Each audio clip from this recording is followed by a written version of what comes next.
سلام على عباده الذين اصطفى أما بعد فأعوذ بالله من الشيطان الرجيم بسم الله الرحمن الرحيم وإذ أخذنا ميثاق بني إسرائيل لا تعبدون إلا الله وبالوالدين إحسانا وذي القربى واليتامى والمساكين وقولوا للناس حسنا وأقيموا الصلاة وآتوا الزكاة ثم توليتم إلا قليلا منكم وأنتم معرضون صدق اللہ العظیم۔ اللہ کے راستے کے مہمان ساتھیوں، دینی بھائیوں، عزیزوں، دوستوں اور بزرگوں،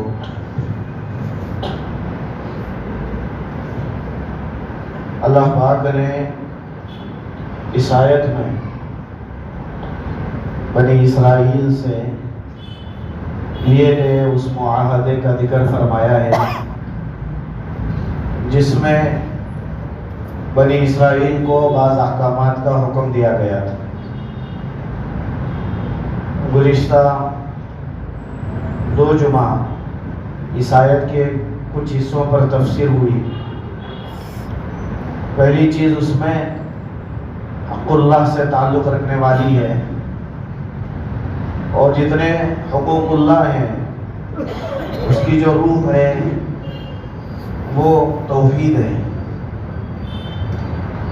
تو اللہ پاک نے یاد دلایا اس زمانے کو، یاد کرو اس زمانے کو کہ حضرت موسیٰ علیہ السلام کے واسطے سے ایک معاہدہ کیا تھا، ایک عہد لیا تھا بنی اسرائیل سے، لا تعبدون الا اللہ، کہ تم اللہ کے علاوہ کسی کی عبادت نہیں کرو گے۔ ساری خوبیاں انسان کے اندر ہو لیکن وہ شرک کرتا ہو تو اللہ کے نزدیک کل قیامت کے دن اس کی کامیابی کے لیے کوئی نیکی سامنے نہیں آئے گی،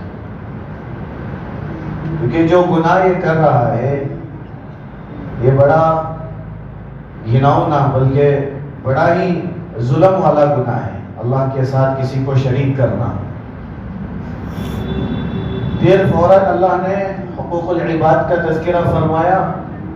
حقوق العباد میں سب سے بڑا مقام والدین کا ہے، اس لیے خاص طور پہ اس کو ذکر فرمایا وَبِالْوَالِدَيْنِ إِحْسَانًا، کہ تم اپنے والدین کے ساتھ اچھا سلوک کرو گے۔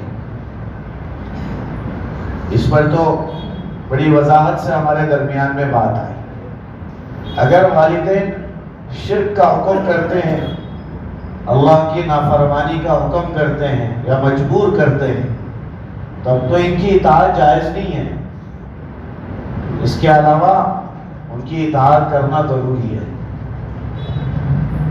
سوال یہ ہوتا ہے کہ اگر والدین مسلمان ہی نہیں ہیں، کیونکہ گنہگار ہونا یا نافرمان ہونا یہ بات کی بات ہے، اگر والدین مسلمان ہی نہیں ہیں تو کیا تب بھی ان کے ساتھ اچھا سلوک کرنا ہے؟ علماء کہتے ہیں تب بھی ان کے ساتھ اچھا سلوک کرنا یہ اللہ کا حکم ہے، اگرچہ کہ وہ مسلمان نہیں ہیں۔ آپ ایک صحابی کا نام بہت کثرت سے سنتے ہیں، حضرت ابو ہریرہ رضی اللہ تعالیٰ۔ سب سے زیادہ روایتیں ان کی رسول اللہ صلی اللہ علیہ وسلم کی روایتیں ان سے منقول ہیں۔ بڑے زبردست صحابی ہیں، ہمیشہ رسول اللہ کے پاس رہتے تھے۔ کچھ ہی عرصہ ایمان لانے کے بعد انہوں نے رسول اللہ صلی اللہ علیہ وسلم کے ساتھ رہے، اس زمانے کے جتنے لمحات ہیں سارے رسول اللہ کے ساتھ گزارے، لیکن عجیب بات ہے یہ مسلمان تھے، ان کی ماں مسلمان نہیں تھی، رہتے ساتھ میں تھے۔ کیونکہ آج تھوڑی سی بات پر جو ماں باپ سے دوری اختیار کر لی جا رہی ہے، میں زیادہ وضاحت تو نہیں کروں گا، اس بات پر غور کر لیں کہ اس وقت میں جو ساتھ میں رہ رہی ہیں یہ نہ اللہ کو مانتی ہیں نہ رسول اللہ کو مانتی ہیں، لیکن حضرت ابو ہریرہ ان کو اپنے ساتھ رکھے ہوئے ہیں، یہ ہے مسلمان اور حدیث نقل کرنے والے صحابی۔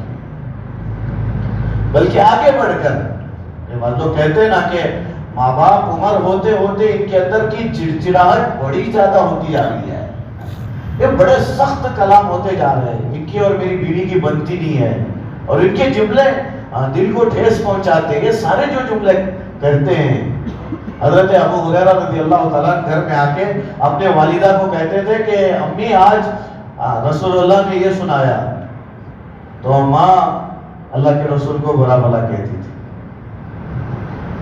کہتے جا تیرے نبی کی باتیں میں نہیں مانوں گی۔ اس سے زیادہ غصے والی چیز کیا ہو سکتی؟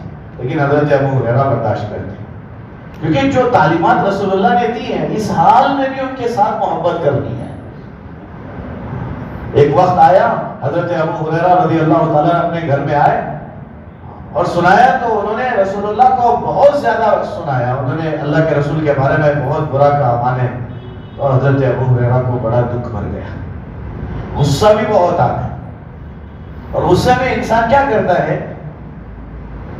دل کو تسلی ہونے تک سامنے والے انسان کو گالی دیتا ہے اور اس کا برا بھلا کہتے ہیں، اسے بددعائیں کرتا ہے۔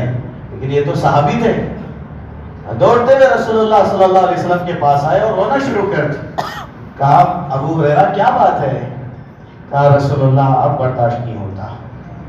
کہا کیا کہتا ہے؟ کہا رسول اللہ میرے بارے میں برا بولے برداشت ہے، لیکن آپ کے بارے میں برا کہتی ہے، رسول اللہ آپ اس کی ہدایت کی دعا کر دو نا۔ کیا کہا؟ رسول اللہ آپ دعا کر دینا، کیونکہ میری ماں کی یہ حالت مجھ سے دیکھی نہیں جا رہی ہے۔ اللہ کے رسول آپ کے بارے میں برا کہتی ہے، وہ ہمیشہ کے خسارے میں چلی جائے گی، رسول اللہ آپ دعا کریں۔ ماں باپ اگر غصہ کر رہے ہیں، کون سے بچے ہیں جو ہاتھ اٹھا کے اللہ کو سنا رہے ہیں اللہ ہمارے ماں باپ سے غلطی ہو رہی ہے انہیں معاف کر دینا، کون دعا کرتا ہے؟ بلکہ سارے زمانے کو سنا رہے ہیں، یہی بھائی تمہارے ابا جیسے ہمارے ابا ہوتے تو میں گاندھی چلے جاتا، تمہارے امی جتنا تمہارا سپورٹ کر رہے نا اتنا اگر ہمارے کرتے تو میری بات ہی الگ ہوتی۔ دعا کبھی نہیں کرتے۔ حضرت ابو ہریرہ نے فرمایا رسول اللہ آپ دعا فرمائیں۔ رسول اللہ صلی اللہ علیہ وسلم نے دعا کے لیے ہاتھ اٹھایا تو حضرت ابو ہریرہ دوڑنے لگے۔ صحابہ نے پوچھا ابو ہریرہ کہاں جا رہا ہے؟ کہنے لگے یہ دیکھ لیں گے لے جا رہا ہوں کہ میں پہلے جاتا ہوں یا رسول اللہ کی دعا پہلے جاتی ہے۔ یقین تھا رسول اللہ ہاتھ اٹھائے اب تو پکی ہدایت ہے، یقین تھا۔ دوڑے میں گئے، دروازہ کھٹکھٹایا، بلایا امی دروازہ کھولو۔ میں نے کہا اتنی جلدی کیوں کر رہے ہیں، تھوڑا سا انتظار کر لیں۔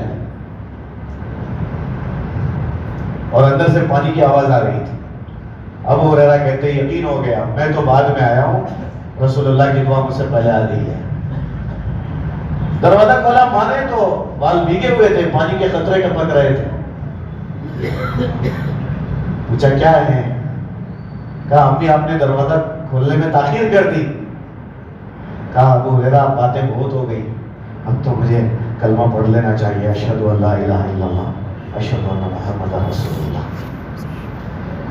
لیکن برداشت کیا نا حضرت ابو ہریرہ نے، ایمان نہیں ہے لیکن ساتھ میں گھر میں رکھے ہیں، ان کی خدمت کر رہے ہیں، ان کے ساتھ رہ رہے ہیں۔ لا طاعۃ لمخلوق فی معصیۃ الخالق، جہاں اللہ کی نافرمانی ہو رہی ہو وہاں مخلوق کی اطاعت جائز نہیں ہے۔ اس کے علاوہ جتنے بھی مسئلے ہو لیکن اللہ کی نافرمانی نہیں ہو رہی ہے، حسن سلوک کا حکم ہمیں قرآن دیتا ہے، اور اللہ نے اس کو کہا کہ وہ بالوالدین احسانا، اپنے والدین کے ساتھ حسن سلوک کرنا۔ پھر رشتہ داروں کا، اپنے رشتہ داروں کے ساتھ اچھا سلوک کرو۔ پھر یتیموں کے ساتھ، کیونکہ انسان اکیلا سب کچھ نہیں ہو سکتا ہے، سارے رشتے ناطے جڑ کر ہی انسان مکمل ہے۔ انسان کو اپنی زندگی میں باپ کی بھی ضرورت ہے، چچا کی بھی ضرورت ہے، انسان کو اپنی زندگی میں ماں کی بھی ضرورت ہے اور خالہ کی بھی ضرورت ہے، انسان کو اپنی زندگی میں اپنی اولاد کے ساتھ اپنے بھائیوں کی اولاد کی بھی ضرورت ہے۔ یہ سارے رشتوں کو جوڑے رکھنے کا حکم ہمیں قرآن دیتا ہے۔ والیتامی، اور آگے فرمایا کہ یتیموں کے ساتھ اچھا سلوک کرنا، کہ اس پر تفصیلی بات ہو گئی ہے، میں مختصر لیتے ہوئے چل رہا ہوں، مجھے کچھ اور باتیں کرنا ہے آپ کے سامنے.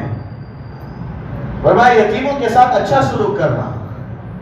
کہ یتیمی کی جو زندگی ہوتی ہے نا یہ واقعی درد والی زندگی ہوتی ہے.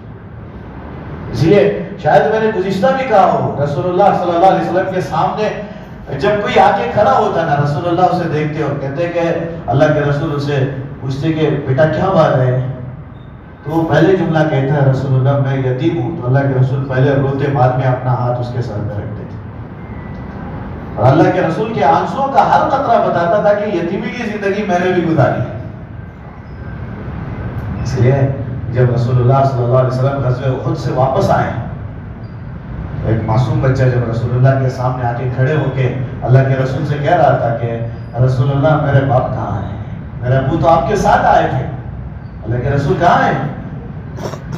تو سامنے کھڑے ہوئے بچے کی یتیمی صاف ظاہر ہو رہی تھی اور وہ بچہ درد سے سنا ہے رسول اللہ آپ کو پتا ہے نا میری ماں نہیں ہے, میری ماں بچپن میں مجھے چھوڑ کے چلی گئی, میرے ابو تھے. اللہ کے رسول جب آپ نے اعلان کیا نا تو میرے ابو روتے ہوئے بیٹھے تھے. میں نے پوچھا ابو آپ رو کیوں رہے ہیں؟ اس نے کہا تھا کہ آج رسول اللہ کہتے ہیں چلو اور میں تجھے چھوڑ کے کیسے جاؤں اور گئے بغیر رہا بھی نہیں جاتا, میں کیا کروں. تو میں نے تیار کیا تھا اپنے ابا کو کہ آپ جاؤ لیکن ابا یاد رکھنا جب سے میری ماں گئی ہے نا آج تک مجھے کبھی میری ماں کی یاد آئی نہیں. آپ نے اتنی محبت کی ہے کبھی مجھے محسوس ہی نہیں ہوا کہ میری ماں دنیا میں نہیں ہے. اب واپسی کا اعلان ہوگا تو میں یہاں اس ٹیلے پہ آپ کا انتظار کروں گا, آپ آؤ گے میں یہاں آپ کا انتظار کروں گا. رسول اللہ صلی اللہ علیہ وسلم زخمی حالت میں جب صحابہ کے ساتھ واپس لوٹے تو یہ بچہ اسی جگہ پہ کھڑے ہو کے جہاں اپنے باپ سے کہا تھا اس جگہ پہ کھڑے ہو کے اپنے ابا کو ڈھونڈ رہا تھا, دیکھ رہا ہے. جب ابا نظر نہیں آئے تو یہ رسول اللہ کے پاس آیا, سارا قافلہ گزر گیا تھا. اب رسول اللہ سے پوچھنے لگا میرے ابو کہاں ہیں؟ اللہ کے رسول آپ کو پتا ہے نا میں نے تیار کر کے بھیجا تھا, میرے ابا کہاں ہیں؟ اور یتیمی کے وہ الفاظ جو ہیں جو اس وقت میں اس بچے کے زبان سے نکل رہے تھے رسول اللہ صلی اللہ علیہ وسلم کے الفاظ نہیں نکلے, اللہ کے رسول نے اپنا چہرہ پھیر لیا. یہ بچہ سمجھ نہیں پایا, وہ ادھر سے آ کے رسول اللہ سے پوچھ رہے ہیں میرا ابو کہاں ہے. اللہ کے رسول کی آنکھوں میں آنسو آئے تو بچہ تب بھی نہیں سمجھا. اس نے پوچھا مایوب کی گیا رسول اللہ, اللہ کے رسول آپ رو کیوں رہے ہیں؟ میں نے تو اپنے ابا کا پوچھا ہے. تب رسول اللہ نے فرمایا تھا انا آپ کی کالا امی کا واپی کا, میرا رونا تو تیری ماں اور باپ دونوں کے لیے ہے, آج کے بعد وہ دونوں نہیں رہے.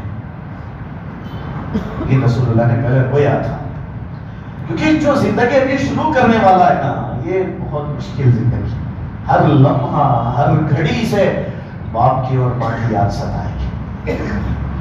کیونکہ جب بھی اسے زمانہ تماچے مارے گا نا یا اسے تانا دے گا یا راستوں پہ کھڑے ہو کے بھیک مانگنے پر مجبور کرے گا تب اس کا دل روئے گا اور یہ اپنے ماں باپ کو یاد کرے گا اور کہے گا کہ کاش میرے ماں باپ زندہ ہوتے تو آج یہ نوبت نہ آتی,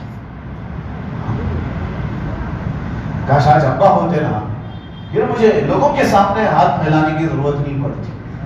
اب وہ جب باہر نکلتا ہے نا اپنے گھر سے یا کسی بھی جگہ سے, جب وہ دیکھتا ہے کہ بچے اچھے اچھے یونیفارم پہن کے اچھے اچھے بیگ لگا کے جا رہے ہیں اور وہ روتا ہوا کہے گا, دل اس کا روتے ہوئے کہے گا کہ آج ابا ہوتے تو میں بھی ایسے ہی جاتا, آج میں بھی کسی اسکول میں پڑھ لیتا, مجھے لوگوں کے برتن دھونے کی ضرورت نہیں پڑتی, مجھے لوگوں کے سامنے مجبور ہو کر ہاتھ پھیلانے کی ضرورت نہیں پڑتی, آج ابا ہوتے. ہاں ایک یتیمی والی زندگی ہے. رسول اللہ صلی اللہ علیہ وسلم کے رونے پر بچے نے پوچھا تھا کہ نبی جی آپ کیوں رو رہے ہیں؟ تو رسول اللہ نے فرمایا تھا کہ آج میرا رونا تیرے ماں اور باپ دونوں کے لیے ہے, آج کے بعد وہ نہیں آئیں گے. تو بچے نے رویا, صحابہ نے دلاسا دیا کہ رونا مت, تو اس نے رونا اور زیادہ کر دیا. صحابہ نے دلاسا دیا تو اور رویا. رسول اللہ صلی اللہ علیہ وسلم نے اس کے سر پہ ہاتھ رکھ کے فرمایا اماتر دانا محمد آباد, اب کیا تجھے اس بات سے خوشی نہیں ہوگی کہ آج کے بعد محمد تیرے ابو ہو, عائشہ تیری ماں ہو؟ بچے نے جھٹ سے رونا بند کر دیا کہ میرے بھائیوں ان کو سہارے کی ضرورت پڑتی ہے, جب یہ رشتے ختم ہوتے ہیں نا، اچھے اچھے رشتے دار چھوڑ کے بھاگ جاتے ہیں، اور جب باپ چھوڑ کے جاتا ہے نا، اس وقت میں کوئی قریب کرنا نہیں چاہتا ہے، سارے چھوڑ کے دور بھاگ جاتے ہیں کہ ہمارے بچوں کی ذمہ داری بڑی ہے، اب اس کا کہاں سے ڈھولے، یہ بوجھ کہاں سے رکھے، سارے چھوڑ کے بھاگ جاتے ہیں۔ یہ زندگی ہے نا، مدرسے میں بہت زیادہ دیکھنے کو ملتی ہے۔ کسی کے باپ کا انتقال ہو جاتا ہے، وہ ان کے والد کے ہوتے ہوئے جو زندگی ہوتی ہے نا، ان کی والد کے انتقال کے بعد وہ طریقہ نہیں رہتا، وہ ہر اعتبار ہر طریقے سے یتیمی صاف ظاہر ہوتی ہے۔ ہر 1 روپیہ خرچ کرنے سے پہلے دل بول رہا ہوتا ہے کہ یہ ہو گئے، یہ ختم ہو گئے، تو کیا چاچا بھیج سکتے ہیں؟ کیا کوئی دے دے گا؟ ایک جملہ ہے جو آپ نے ہمیشہ سنا ہوگا، یہ وقت بھی گزر جائے گا۔ یہ تو ایک بادشاہ نے اپنے وزیر کو ایک انگوٹھی دیتے ہوئے کہا تھا کہ اس پہ ایک ایسا جملہ لکھانا کہ جب میں درد میں دیکھوں تو وہ درد ختم ہو جائے، غم میں دیکھوں غم ختم ہو جائے، اور خوشی میں دیکھوں تو خوشی ختم ہو جائے۔ تو وزیر نے بڑے سوچنے کے بعد یہ جملہ لکھا تھا کہ یہ وقت بھی گزر جائے گا، اور یہ واقعی ایسا ہی جملہ ہے، دیکھو تو تسلی مل جائے گی۔ مصیبت میں ہے، فقیری والی زندگی ہے، یا حالات ہی حالات ہیں، لیکن دیکھیں کہ بھائی یہ وقت تو گزرنے والا ہے، یہ نہیں ٹکے گا، یہ ختم ہو جائے گا، تسلی مل جائے گی۔ لیکن ایک مضمون میں نے پڑھا کہ ایک صاحب نماز کے لیے ایسے مسجد میں گئے جہاں مدرسہ بھی ہے، مسجد بھر گئی تھی، تو اوپر کے حصے میں گئے جہاں طلبہ رہتے ہیں، اس جگہ پہ رکھے ہوئے ایک صندوق پر انہوں نے یہ جملہ دیکھا، یہ وقت بھی گزر جائے گا۔ تو پھر ان کو سوال پیدا ہوا کہ یہاں کیوں ہے؟ تو انہوں نے اس بچے کو بلایا، تو معصوم سا، یہ 7-8 سال کا بچہ، معصوم چہرہ ہے اس کا، وہ سامنے آ کے کھڑا ہوا، اس سے پوچھا کہ بیٹے تم نے یہ جملہ کیوں لکھا؟ کہا امی نے لکھایا ہے۔ پوچھا کیا وجہ ہے؟ اس نے کہا کہ میں یتیم ہوں، میرا ابا نہیں ہے، میرا ابا دنیا سے چلے گئے، ابا چاہتے تھے کہ میں مدرسے میں پڑھوں، تو امی نے مجھے مدرسے میں داخل کی۔ کبھی مدرسے میں جو بھی کچھ ہوتا ہے، مہینے میں 1 مرتبہ میں جب گھر جاتا ہوں تو امی مجھے قبرستان لے جاتی ہیں، وہ باہر ٹھہرتی ہیں اور مجھے اندر بھیجتی ہیں، میں ابا کی قبر کے پاس بیٹھتا ہوں اور سناتا ہوں ابا میں نے اتنا سبق یاد کر کیا ہے، ابا فلاں سبق میں بہت درد دیا، مشکل ہوئی، استاد نے مارا، ابا کھانا کھانے نہیں ہو رہا تھا، ابا میں اس مرتبہ بیمار بھی ہو گیا تھا۔ قبر سے سناتا ہوں، جب جواب نہیں ملتا نا تو واپس آ کے امی کو سنا کے روتا ہوں، کہا امی ابا جواب ہی نہیں دیتے ہیں، میں سنا رہا ہوں لیکن مجھے تسلی نہیں ملتی ہے۔ تب امی کہتی ہے بیٹا ایک جملہ یاد کر لینا، یہ وقت بھی گزر جائے گا، پھر تسلی مل جائے گی۔ ہاں کہا آج حالات ہیں لیکن یہ ختم ہو جائیں گے، اس لیے یہ جملہ میں یہاں لکھا ہوں، جب بھی درد ہوتا ہے نا میں یہ جملہ دیکھ لیتا ہوں۔ میرے بھائیوں واقعی یہ چیز اب اس زمانے میں بڑی محسوس کرنے والی چیز ہے، جتنا ہم چاہتے ہیں کہ ہمارے بچے ترقی پر جائے، کوئی یتیم سامنے آ جائے نا ضرور اس کی ترقی کی فکر کرے، کیونکہ اگر واقعی کسی کے دل کو ٹھیس پہنچے، کوئی یتیم ہو اور وہ ہاتھ اٹھائے، رسول اللہ کہتے ہیں اس کی دعا عرش تک پہنچنے میں کسی طرح کی رکاوٹ نہیں ہوگی، یہ سیدھے اللہ تک جائے گی، سیدھے اللہ تک جائے گی۔ پڑوس ملک ایک اللہ والے سناتے ایک بچہ باپ کی قبر کو بار بار مار کے بلا رہا تھا کہ ابا آؤ نا، آج اسکول میں مجھے واپس بھیج دیے ہیں، مجھے واپس کر دیا گیا میرے اسکول سے، اور کہتے ہیں جاؤ ابا کو لے کر آؤ یا فیس لے کر آؤ، جاؤ ابا کو لے کر آؤ یا فیس لے کر آؤ۔ میں فیس تو نہیں لے جا سکتا کیونکہ میرے پاس ہے ہی نہیں، ابا آپ میرے ساتھ چلو، میرے اسکول سے مجھے واپس بھیج دیا گیا ہے، آپ میرے ساتھ چلو نا۔ کیا وہ باپ قبر سے نکلے گا؟ اسی لیے رسول اللہ کہتے ہیں یتیم سامنے آئے نا سر پہ ہاتھ پھیرو، ہر بال کے بدلے میں نیکی ملے گی۔ شفقت سے ہاتھ پھیرنا، مدد کرنا، اس کے ماں باپ کی کمی کا احساس تو دوسرے طریقے سے، لیکن دنیاوی اعتبار سے اسے حالات میں آنے مت دینا۔ اسے کبھی بھی خاص طور پہ اگر اپنے خاندان میں قبیلے میں رشتے میں کوئی رہتا ہے میرے بھائیوں، اسے تو تانا بالکل اس بات کا مت دینا کہ یہ پیدا ہوا اس کا باپ مر گیا، اس کے باپ کے مرنے میں اس کا کوئی قصور نہیں ہے۔ اللہ کہتے ہیں یتیم ہے اس کے ساتھ حسن سلوک کرو۔ آگے اللہ کہتے ہیں وَقُولُوا لِلنَّاسِ حُسْنًا، لوگوں کے ساتھ اچھائی کا سلوک کرو، اچھائی سے اچھائی کی باتیں کرو، لوگوں کے ساتھ اچھائی کی نرمی والی باتیں کرو۔ یہ بات ہمیں بہت سمجھنے کی ہے کہ یہاں اللہ یہ نہیں کہتے وَقُولُوا لِلْمُؤْمِنِينَ حُسْنًا، اللہ یہ نہیں کہتے کہ ایمان والوں سے اچھی باتیں کرو، یا اللہ یہ نہیں کہتے کہ مسلمانوں سے اچھی باتیں کرو، یا اللہ یہ نہیں کہتے ہیں کہ جو تمہارا قریبی ہے اس سے اچھی باتیں کرو، یا اللہ کہتے ہیں کوئی بھی ہو ہے انسان تو اچھی باتیں کرو۔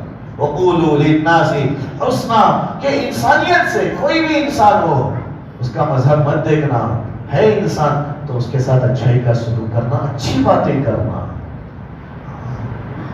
رسول اللہ صلی اللہ علیہ وسلم کہتے ہیں جسے نرمی سے محروم کر دیا گیا اسے سارے خیر سے محروم کر دیا نہیں۔ جس کے پاس نرمی نہیں ہے نا، چاہے آپ جتنی بھی ضروری بات کر رہے ہو لیکن بات نرمی ہو، نرم بات ہو، سامنے والے کے دل میں اتر جائے گی۔ لیکن آپ سامنے والے کے دل میں اتارنے کے لیے اگر ہیل فیل کی باتیں کریں گے، ٹھیس پہنچانے والی باتیں کریں گے، ایک بات بھی اس کے دل میں اثر نہیں کرے گی۔ ایک اللہ والے جب ان کے سامنے آگے ایک بادشاہ نے سختی سے بات کی تو مسکرانے لگے، کہا کیا بات ہے آپ مسکرا رہے ہیں؟ تو انہوں نے کہا کہ بادشاہ آپ جو باتیں مجھ سے کر رہے ہیں نا، ایک بات یاد رکھنا، آپ موسیٰ نہیں ہیں اور میں فرعون نہیں ہوں، آپ موسیٰ نہیں ہیں اور میں فرعون نہیں ہوں۔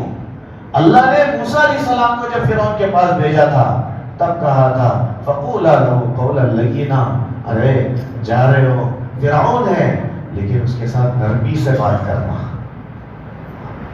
فَقُولَا لَهُ قَوْلًا لَيِّنًا، کہا ہے تو فرعون، خدائی کا دعویٰ کر رہا ہے، اللہ کہہ رہے نرمی سے بات کرو، لَعَلَّهُ يَتَذَكَّرُ أَوْ يَخْشَىٰ، ہو سکتا ہے کہ وہ نرمی سے تمہاری نرم باتوں سے وہ نصیحت حاصل کر لے، اللہ سے ڈرنے لگ جائے۔ نرم بات کرنا، ہم لاکھ دیندار ہو، سامنے ہزاروں گنا بے دین ہو، لیکن شریعت کہتی ہے بھائیوں اس کی بے دینی سے ضرور نفرت کرنا، لیکن وہ جو انسان ہے نا اس سے نفرت کرنے کی اجازت شریعت نہیں دیتی ہے۔ اور جب سمجھانے کی باری آ رہی ہے تو اسے منت سماجت کر سکتے ہو، اسے پیار و محبت سے سمجھا سکتے ہو، لیکن سختی بالکل مت کرنا۔ رسول اللہ صلی اللہ علیہ وسلم نے اتنا زیادہ محبت سے سمجھایا زمانے کے فرعون کو، ابو جہل کو، جس کے سلسلے میں علماء کہتے ہیں کہ موسیٰ علیہ السلام کے زمانے کے 1000 فرعون بھی جمع ہو جائے گا تب بھی ابو جہل سے بڑھ کر نہیں ہو سکتے، ابو جہل تو اس سے زیادہ برا انسان تھا۔ اللہ کے رسول بار بار جا رہے تھے، بار بار سمجھا رہے تھے۔ جب کافر کے ساتھ رسول اللہ کا یہ معاملہ ہے، مسلمان سے کتنی محبت والی بات کرنے کی ضرورت ہے۔ رسول اللہ صلی اللہ علیہ وسلم نے اتنی محبت کے ساتھ سمجھایا، ابو جہل نے ایک مرتبہ کہہ دیا کہ محمد بس کرو اور مت کہنا، کل قیامت کے دن تم کہتے ہو نا اللہ پوچھے گا، اگر مجھ سے پوچھے نا محمد نے سمجھایا تھا تو میں گواہی دے دوں گا کہ ہاں محمد نے پوری طرح سے سمجھا دیا تھا، میں گواہی دینے کو تیار ہوں، تم نے حق ادا کر دیا، لیکن مجھے میرے پاس مت آؤ۔ لیکن رسول اللہ بار بار جاتے تھے، کبھی نفرت دکھائی نہیں۔ میرے بھائیوں جس کی دل میں نفرت ہوتی ہے نا وہ زبان سے نفرت والی جملے ہی کہے گا، کلو انائی نے ترشح بما فیہ، صاف ہے بات، ہر برتن سے وہی نکلتا ہے جو اس میں ہوتا ہے۔ اگر یہاں نفرتیں ہیں، رسول اللہ کہتے ہیں پاک کرو اور محبتیں دکھاؤ، ہر انسان آ جائے گا۔ اس لیے سرداروں کے سامنے رسول اللہ نے وہ محبت دکھائی جن کو تلواروں نے نہیں جھکایا، ان کو رسول اللہ کی نرمی نے جھکا دیا، اچھی باتوں نے جھکا دی، گھٹنے ٹیکنے پر مجبور کر دیے۔ اللہ کے رسول صلی اللہ علیہ وسلم اگر سخت کلامی کرتے نا، سب سے زیادہ حقدار طائف والے تھے جنہوں نے ظلم کی انتہا کر دی، حد پار کر دیا رسول اللہ کو ستانے میں۔ آخر زمانے تک رسول اللہ صلی اللہ علیہ وسلم سے جب صحابہ نے پوچھا یا امی جان نے پوچھا کہ رسول اللہ آپ کو سب سے زیادہ تکلیف کہاں ہوئی ہے، تو رسول اللہ نے فرمایا طائف والوں نے بڑا مارا تھا، بڑا درد دیا تھا۔ کیا درد ہوا ہوگا؟ سامنے والا انسان دو جملے کہتے ہیں ہم سے برداشت نہیں ہوتا، جنہوں نے پتھر مار کے زخمی کیا تھا، دوڑنے پر مجبور کیا تھا، ختم گئے. بعض لوگوں نے آگے بڑھ کے کہا کہ جب رسول اللہ تھک کے بیٹھ گئے تو رسول اللہ کو کھڑا کروایا گیا کہ کھڑے ہو جاؤ, دوڑو, کیونکہ دوڑتے ہوئے انسان کو پتھر مارنے میں اچھا لگتا ہے. جب بہت سارے ساتھی ہوں گے جنہوں نے طائف میں سفر کیا ہو, وہاں پہنچ کے جب آپ اس بات کو یاد کریں گے آپ کا رواں روئے گا. ارے کیا درد کے ساتھ رسول اللہ دوڑے جا رہے ہو.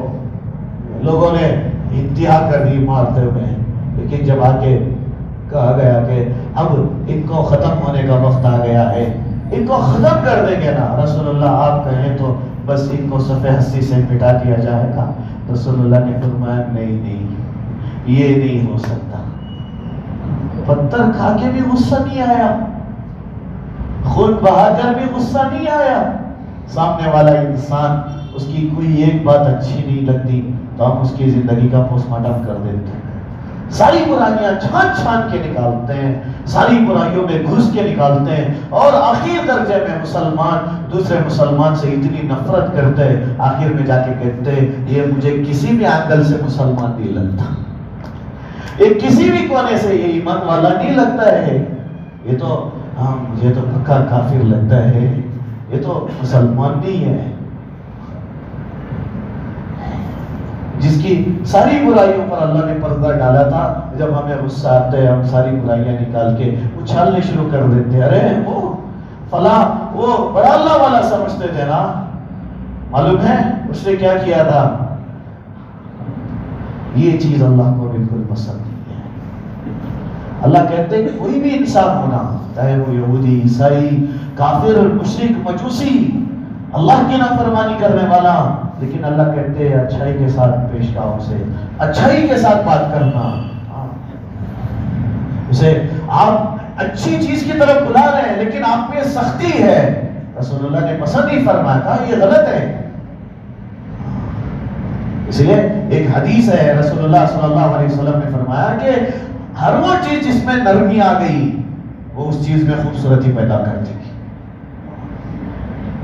کوئی بھی چیز ہے لیکن نرمی اس کے اندر آ جاتی ہے, رسول اللہ کہتے ہیں پھر اس میں خوبصورتی ہے. اور آگے بڑھ کے رسول اللہ کہتے ہیں ہر وہ چیز جس سے نرمی کو اٹھا لیا گیا یہ بڑی بدصورت ہو جائے گی. اس لیے کہتے ہیں اگر صورت بنانے میں آ کر نرمی کو اور حسن کلام کو صورت بنایا تو یہ حوروں سے زیادہ خوبصورت صورت بنے گی.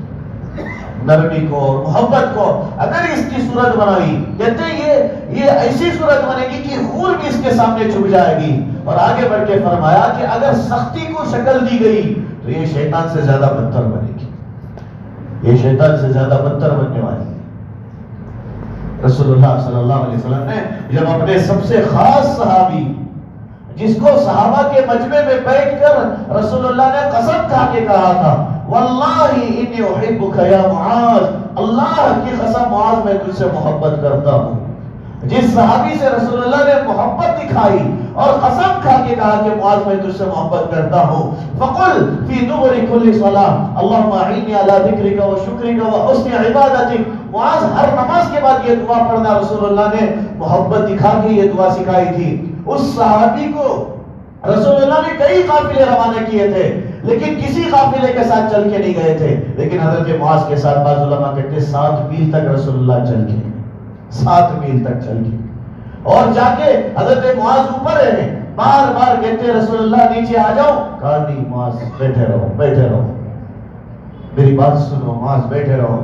آخر میں جا کے رسول اللہ نے فرمایا تھا معاذ عسى اللہ تلقانی بعد عامی ھذا, معاذ یہ میری تیری آخری ملاقات ہے, اس کے بعد ہم نہیں ملنے والے, یہ آخری ملاقات ہے.